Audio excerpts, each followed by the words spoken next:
ಬಗ್ಗೆ, ಪ್ರಗತಿಯ ಬಗ್ಗೆ ಇಲ್ಲಿ ಚರ್ಚೆ ಆಗ್ತವೆ, ಅದು ಮುಂದಿನ ಮಾತು.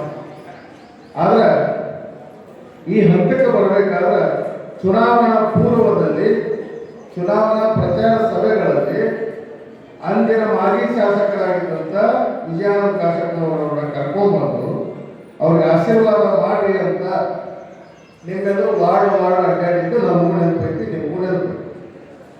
ಬಹಳಷ್ಟು ಜನ ಏನಂದ್ರು ಅಭ್ಯಾಸ ಮಾಡಿದ್ರು, 5 ಗ್ಯಾರಂಟಿ ಕೊಡ್ತೀವಿ ಅಂದಾಗ ಎಲ್ಲರಿಗೂ 10 ಕೆಜಿ ಅಕ್ಕಿ ಕೊಡುವಂತ ಯೋಜನೆಗಳು ಏನಾಗುತ್ತೆ, ಉಚಿತ ಬಸ್ ಪ್ರಯಾಣ ಸ್ತ್ರೀಯರಿಗೆ ಏನು ಕೊಡಲಾಗುತ್ತೆ, ಉಚಿತ ವಿದ್ಯುತ್ ಅಂತೂ ಸಾಧ್ಯನೇ ಇಲ್ಲ. ಯಾಕಂದ್ರೆ ವಿದ್ಯುತ್ ಉತ್ಪಾದನೆ ಇಲ್ಲ, ಇವರೇ ಉಚಿತ ವಿದ್ಯುತ್ ಕೊಡ್ತಾರೆ, ರೊಕ್ಕ ಕೊಟ್ಟು ವಿದ್ಯುತ್ ಕೊಡೋದು ಆಗಬಹುದು ಅನ್ನುವಂಥ ಅನುಮಾನಗಳು ಪೂರ್ತಿ ಇದ್ದು,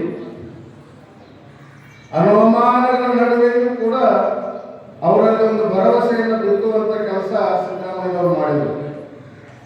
ಅವರಿಗೆ ವಿಶ್ವಾಸ ಇತ್ತು, ನಾನು ಕೊಟ್ಟದ್ದನ್ನು ನೆರವೇರಿಸ್ತೀನಿ ಅಂತ. ಬಹಳಷ್ಟು ಜನ ಆರ್ಥಿಕ ತಜ್ಞರು ಕೂಡ ಒಂದು ರೀತಿ ಯೋಚನೆ ಮಾಡಿದರು. ಒಬ್ಬ ಶ್ರೇಷ್ಠ ಆರ್ಥಿಕ ತಜ್ಞ ಅನಿಸಿಕೊಂಡಂತ ಮಾಜಿ ಮುಖ್ಯಮಂತ್ರಿ ಆಗಿದ್ದಂಥ ಸಿದ್ದರಾಮಯ್ಯವರು ಯಾಕೆ ಈ ರೀತಿ ಭರವಸೆ ಕೊಡಾಕತ್ತಾರ? ಇವೆಲ್ಲ ಅಗ್ಗದ ಭಾಗ್ಯಗಳು. ಬಹಳಷ್ಟು ಜನ ಮಾತಾಡ್ತಾರೆ, ಯಾರಪ್ಪ ಮನೆಯದು ನಮ್ಮ ರೊಕ್ಕ ನಮ್ಗೆ ಕೊಡ್ತಾರ. ಬಹಳಷ್ಟು ಜನ ಹಂಗಿರ್ತಾರೆ. ಒಂದಿಷ್ಟು ಮಂದಿಗೆ ಏನು ಮಾಡಿದ್ರು ಅಷ್ಟ, ಯಾರಪ್ಪ ಮನೆಗೆ ಕೊಡ್ತಾರ ಸರ್ಕಾರ, ನಮ್ಗೆ ದುಡ್ಡ ನಮಗೆ ಕೊಡ್ತಾರ. ನಿಜವಾಗಿಯೂ ಯಾರಪ್ಪ ಮನೆಗೂ ಅದು ಸರ್ಕಾರ, ಸರ್ಕಾರ ನಮ್ಮ ಅಪ್ಪರ ಮನೆ ನಮ್ಮದೇ, ಸರ್ಕಾರ ನಮ್ಮ ದುಡ್ಡನ್ನ ನಮಗೆ ಕೊಡಬೇಕು. ಅದಕ್ಕೆ ಸಿದ್ದರಾಮಯ್ಯವರು ಏನು ಹೇಳ್ತಾರ, ಕೆರೆಯ ನೀರನ್ನು ಕೆರೆಗೆ ಚೆಲ್ಲಾಕತ್ತೀನಿ, ನಾನೇನು ದೊಡ್ಡ ಕೆಲಸ ಮಾಡಕತ್ತಿಲ್ಲ, ಕೆರೆಯ ನೀರನ್ನ ಕೆರೆಗೆ ಚೆಲ್ಲಾಕತ್ತೀನಿ, ಜನರ ದುಡ್ಡನ್ನ ಜನರಿಗೆ ಕೊಡಾಕತ್ತೀನಿ. ಮತ್ತಿದು ಹಿಂದಿನವರು ಬೆಳಿಬೇಕಾಗಿತ್ತು, ಅವಾಗ ಕೆರೆ ಇತ್ತು, ಅವಾಗ ಜನರು ಕೊಟ್ಟಂತ ತೆರಿಗೆ ಇತ್ತು, ಯಾರಿಗೂ ಹೊಳೆಯದ ವಿಚಾರ ಸಿದ್ದರಾಮಯ್ಯ. ನಾನು ತಾಯಿಯಲ್ಲಿ ಇಷ್ಟೇ ವಿಜ್ಞಾಪನೆ ಮಾಡೋದು, ಅತ್ಯಂತ ಯಶಸ್ವಿಯಾಗಿ ಯೋಜನೆಗಳು ಜಾರಿ ಬಂದವು. ನಾವು ಸರ್ಕಾರ ಮಾಡಿದ್ದು ಉಪಕಾರ ಅಂತ ಭಾವಿಸೋದು ಬೇಡ. ಯಾಕಂದ್ರೆ ಸರ್ಕಾರ ಉಪಕಾರ ಮಾಡೋದಿಲ್ಲ, ಯಾರು ಸರ್ಕಾರ ಕರ್ತವ್ಯ ಮಾಡುತ್ತೆ. ಆ ಕರ್ತವ್ಯ ಮಾಡಿದಂಥ ಸರ್ಕಾರವನ್ನ ಜ್ಞಾಪಕದಲ್ಲಿಟ್ಟುಕೊಂಡು ಅದರ ಬಗ್ಗೆ ನಾವು ಒಳ್ಳೆಯ ಮಾತನಾಡೋದನ್ನು ನಾವು ಬಳಸಿಕೊಳ್ಳಬೇಕು. ಜನರ ಮನೆಗೆ ತಲುಪಿಸಿದಂಥ ಈ ಯೋಜನೆಗಳ ಬಗ್ಗೆ ಸಕಾರಾತ್ಮಕವಾಗಿ ಮಾತಾಡೋದು, ನಕಾರಾತ್ಮಕವಾಗಿ ಬೇಡ.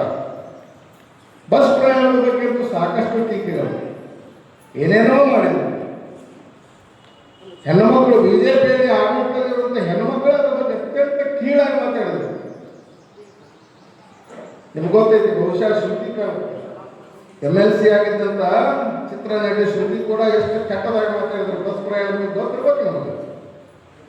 ಈ ಉಚಿತ ಬಸ್ ಪ್ರಯಾಣ ಮಾಡಿ ನಮ್ಮ ಮಣಿಪುರದ ಯುವತಿಯರು ದಾರಿ ತಪ್ಪಕತ್ತಾರ ಅಂತ ಇವನ್ನೆಲ್ಲ ನೆನಪಿಡ್ಬೇಕು.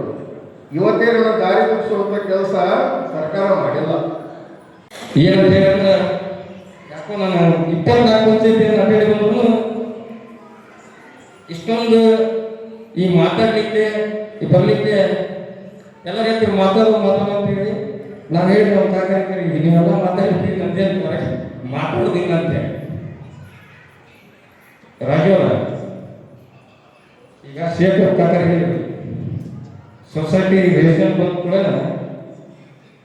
ಸೀದಾ ಹೋಗಿ ಆ ರೇಷನ್ ತಗೊಂಡ್ಕೊಳ್ಳ, ಅಂದ್ರೆ ರೇಷನ್ ಅಂತ ತಗೊಂಡ್ಕೊಳ್ಳ ಅದು ಸೀದಾ ಅಂಗಡಿಗೆ ಹೋಗುತ್ತಂತ ಹೇಳಿ ನಾನು ಈ 8 ಹುಣಗುಂದದಲ್ಲಿ ಸಭೆಯನ್ನು ಮಾಡಿ ಹಿರಿಯರ ಮಾರ್ಗದರ್ಶನದಲ್ಲಿ ಪ್ರತಿಯೊಂದು ರೇಷನ್ ಅಂಗಡಿಗೆ ಹೋಗಿ ನಾನು ನಮ್ಮ ಅಧಿಕಾರಿಗಳನ್ನು ಕರ್ಕೊಂಡು ನಿಮಗೆ ಯಾರಿಗೂ 10 kg ಕೊಡೋಂಗಿಲ್ಲ ಅಥವಾ ಬಂದಿರಂಗಿಲ್ಲ, ನೀವು ಊರ್ಬಿಟ್ಟು ಎಲ್ಲೇ ಹೋಗಿರ್ತೀವಿ, ಆ ರೇಷನ್ ಹೋಗ್ಬಿಟ್ಟಿರ್ತೇವೆ.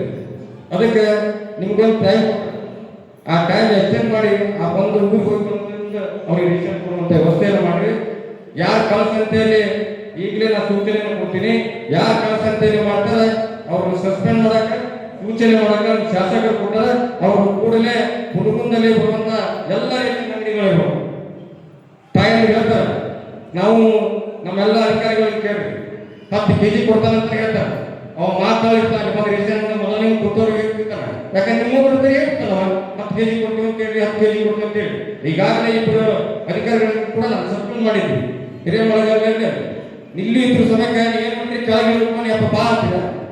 ಆ ವಯಸ್ಸಾದ ಮುದುಕಿ ಕಿವಿ ಕೇಳಂಗಿಲ್ಲ, ಹೇಳಂಗಿಲ್ಲ. ಆಕೆ ಕೊಡ್ತಾರೆ 9 kg ಕೊಡ್ತಾರೆ, 8 kg ಕೊಡ್ತಾರೆ ಅಂತೇಳಿ. ಅಂತ ಘಟನೆಗಳು 4-5 ಪಂಚಾಯತಿಯಲ್ಲಿ ಆಗಿದಾವೆ. ಅದು ಕೂಡ ಈ ತಿಂಗಳಿಂದ ಅವ್ರಿಗೆ 10 kg ಅಕ್ಕಿಯನ್ನ ಕೊಡುವಂತ ಕಾರ್ಯಕ್ರಮ ನಮ್ಮ ಈ ಗ್ಯಾರಂಟಿ ಸಮಿತಿಯಿಂದ ಸರ್ ನಾವು ಅದನ್ನ ಕೆಲಸ ಮಾಡಿದ್ದೀವಿ ಅಂತ ಹೇಳ್ತಾ, ಆಮೇಲೆ ಇನ್ನೊಂದು KSRTC ನಮ್ಮ ಹುಡುಗನ್ ಹಾಗೂ ಇಲ್ಕಲ್ ಡಿಪೋದವರಿಗೆ ಯಾವುದೇ ಬಸ್ ಬಾಗಲಕೋಟೆ ಬರಲಿ ಅಥವಾ ನಮ್ಮ ಇಲ್ಕಲ್ ಹುಡುಗನ್ ಡಿಪೋ, ಆಮೇಲೆ ಇಲ್ಕಲ್ ಡಿಪೋ, ರಾಣಿ ಚೆನ್ನಮ್ಮ ಬಸ್ಸು ಬಾಗಲಕೋಟೆ ಬಂದು ರಾಣಿ ಚೆನ್ನಮ್ಮ ಸರ್ಕಲ್ ತಲುಪುವಂತ ವ್ಯವಸ್ಥೆ ಮಾಡಿಸ್ತಾ ಇದೆ. ನೀವು ಇಲ್ಲಿಂದ ಹತ್ತು ಸಲಕ್ಕೆ ಆಲ್ರೆಡಿ ಬಸ್ ಸ್ಟಾಪ್ ಆಗ್ತಾವ. ಯಾಕೆ ಇನ್ನೊಂದು ಬಸ್ ಸ್ಟಾಪ್ ಆಗಲ್ಲ ಕೇಳ ಅವರು ಬೇರೆ ಬೇರೆ ಡಿಪೋ ಇರ್ತಾವ ತಾಯಿ, ಅವು ಬೇರೆ ಬೇರೆ ಡಿಪೋ ಇರ್ತಾವ. ಹೊಸಪೇಟೆ, ಕುಷ್ಟಗಿ, ಕೊಪ್ಪಳ ಇರ್ತಾವ.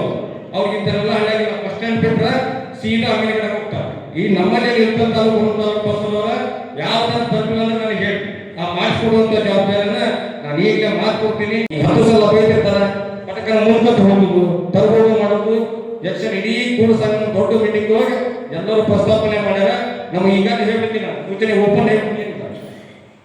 ನಾವು ಬೇರೆ ಹೇಳ್ಬಿಟ್ಟಿರ್ತೀವಿ, ಹಿರಿಯರ ಕಡೆಯಿಂದ ಫೋನ್ ಹತ್ತಿಸ್ತೀವಿ, ಕಂಡಕ್ಟರ್ ಹೇಳ್ತಿದ್ರಿ ಹಂಗೆ ಮಾಡ್ಬೇಡ್ರಿ ಮಾಡಿ. ಇದನ್ನು 3ನೇ ನಿಮ್ಗೆ ಹೇಳುವ ಅವಕಾಶ, ಅದನ್ನು ಶೀಘ್ರದಲ್ಲೇ ಅದನ್ನು ಬಗೆಹರಿಸ್ತೀನಿ ಅಂತ ಹೇಳ್ತಾ,